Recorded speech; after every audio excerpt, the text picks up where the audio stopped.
Olá! Na nossa análise de hoje, a gente vai mergulhar numa ideia que é, olha, muito poderosa. Como é que se deixa de ser um mero espectador da própria vida para assumir o papel principal? Vamos entender uma estrutura baseada na filosofia do universo protagonista que ajuda a gente a desligar o piloto automático e a encontrar direção e propósito de verdade. Sabe aquela sensação de que os dias são todos iguais? Que a rotina virou um loop e um dia é só uma cópia do outro? Pois é o sentimento de estar no piloto automático, o que muitas vezes acaba gerando uma sensação de vazio. Mas o ponto é, existe uma diferença, assim, fundamental entre só existir, sabe, só reagir ao que acontece e de fato viver. Viver com intenção, com significado. Então, para a gente entender como sair desse ciclo, a primeira coisa é dar um nome para ele, entender como ele funciona. Essa primeira parte aqui é toda sobre isso. Reconhecer os sinais de que a gente está vivendo no automático, aquela fase em que somos basicamente observadores passivos da nossa própria história. E olha, a diferença é gritante. De um lado, tem o modo automático, que transforma a gente numa espécie de bola de pinball, só reagindo aos estímulos que vêm de fora. Notificação, demanda, a urgência dos outros. Isso gera uma desordem danada e, no fim das contas, um baita sentimento de vazio. Agora, do outro lado, está o modo protagonista, que é sobre assumir o controle, onde cada ação vem de uma escolha consciente, guiada por uma direção interna que dá sentido para a jornada. Essa citação aqui faz uma conexão, nossa, brilhante. Lá na alegoria de Platão, os prisioneiros só viam sombras na parede da caverna e achavam que aquilo era a realidade. Hoje, o scroll infinito das redes sociais funciona de um jeito muito parecido, né? A gente fica vendo versões editadas superficiais da vida, as sombras, e corre um risco enorme de esquecer que o mundo real, aquele com profundidade e significado, tá lá fora esperando. Ok. Então, se o modo automático é uma armadilha, como é que se escapa? A mudança não vem de fora. Não é um grande evento que transforma tudo. A libertação desse ciclo começa de um jeito bem mais simples e, ao mesmo tempo, muito mais poderoso, como uma única decisão, uma decisão pessoal. É o momento de se tornar o protagonista. Pensa só nisso. No filme, o figurante não tem fala, não tem poder de escolha, ele só tá ali preenchendo o fundo do cenário. Assumir o papel de protagonista é uma virada de chave interna.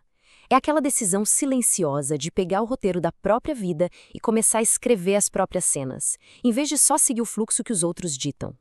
Mas, claro, uma decisão, por mais forte que seja, precisa de suporte para virar ação de verdade. Um protagonista não entra na jornada de mãos abanando. É preciso um kit de ferramentas. E a estrutura que a gente está explorando aqui oferece duas que são, olha, absolutamente fundamentais: propósito e disciplina. O propósito é a primeira ferramenta. Pensa nele como GPS interno. No mundo lotado de ruído, com infinitas opções e distrações, o propósito é o que ajuda a gente a filtrar. Ele responde àquela pergunta por quê? E não é um destino final, um lugar onde se chega. É a bússola que orienta a dizer sim para o que importa e não para aquilo que desvia do caminho. A segunda ferramenta é a disciplina. E aqui tem uma ideia que vai contra o que a maioria pensa. Muita gente associa a disciplina com restrição, com falta de liberdade. Mas, na verdade, é exatamente o oposto. A disciplina é a estrutura que constrói a liberdade. É ela que organiza o caos da reação constante e transforma isso numa ordem que serve ao nosso propósito. E isso traz uma clareza, uma paz, que a falta de rumo jamais consegue oferecer. Certo.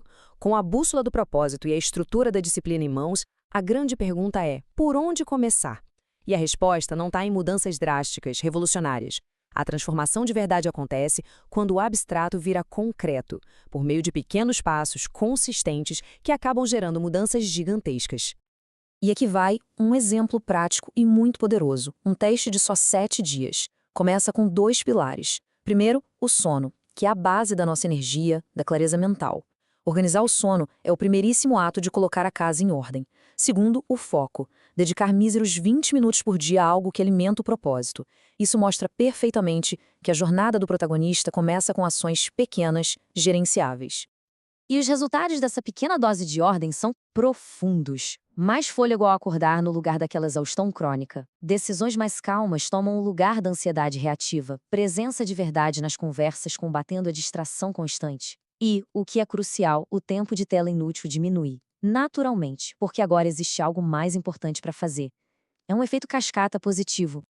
E quando se começa a viver com mais ordem e propósito, uma coisa bem interessante acontece. A própria definição de sucesso, de bem-estar, começa a mudar. Esse caminho nos leva, inevitavelmente, a repensar um dos objetivos mais buscados da vida e propõe uma nova definição para o que realmente significa a felicidade.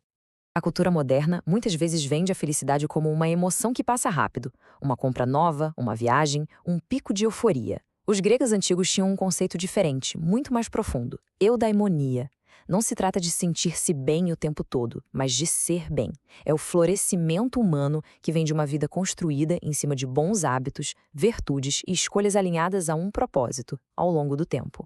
E essa sabedoria de Aristóteles nos dá um mapa para alcançar essa tal de eudaimonia. Se a felicidade é o florescimento de uma vida bem vivida, então ela não é um prêmio que se ganha no final. Ela é o resultado direto das nossas ações diárias. A excelência, o propósito e, no fim, o florescimento, tudo isso é construído não em grandes gestos heróicos, mas na consistência das pequenas coisas que a gente faz de novo e de novo. Isso nos leva a uma das maiores armadilhas da vida moderna, que as redes sociais só amplificam. A gente vê o palco dos outros, os momentos perfeitos, as vitórias, o produto final, tudo polido.